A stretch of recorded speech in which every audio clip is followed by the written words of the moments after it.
প্রথম কথা হচ্ছে যে স্টিম দেওয়ার সময় তাকে জিজ্ঞাসা করতে হবে আমি মানে তাকে যে স্টিম দেবো তার আগে এটা বলে কেস টেকিং বা হিস্ট্রি টেকিং কি জানবো তার কি কি শারীরিক অসুস্থতা আছে যদি হাই ব্লাড প্রেশার থাকে দেওয়া যাবে না যদি রিসেন্ট কোনো কিছু স্কিনের কোনো বড় প্রবলেম হয়ে থাকে ফুল বডি র্যাশ বা দেখা গেল পক্স বা এই ধরনের কিছু হয়েছে তো সেরকমই দেওয়া যাবে না হিটে যদি কারো অ্যালার্জি থাকে দেওয়া যাবে না হিট খেলেই দেখা যাবে যে গরম জল লাগলে হয়তো লাল লাল হয়ে যায় জানা জানা করে দেওয়া যাবে না বা যদি স্কিনে কোনো জায়গায় বার্ন বা কিছু হয়ে গিয়ে থাকে সেখানে দেওয়া যাবে না ওপেন উন্ড আছে দেওয়া যাবে না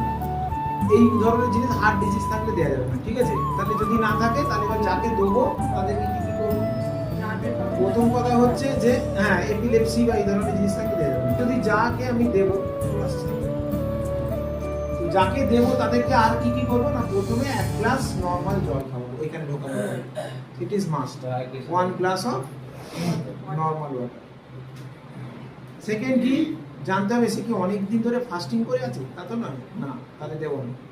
নরমাল ওয়াটার খাবে জল খাবে আর জেনারেলি খাওয়া দাওয়ার ইমিডিয়েট পরে নয় ঠিক আছে তাহলে কখন করবে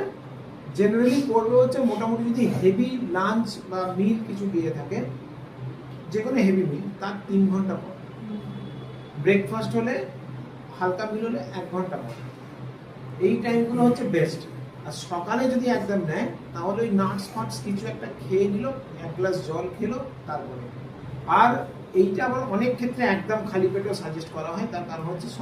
সকালে শুধু খালি পেটে কিছু না খেয়ে তার কারণ হচ্ছে এটা ডিজিজ অনুযায়ী ঠিক আছে কতক্ষণ থাকবে 15 মিনিট থেকে আধা ঘন্টা পর্যন্ত থাকতে পারে as per condition on an average time যদি ধরে চলা হয় 15 to 20 মিনিটস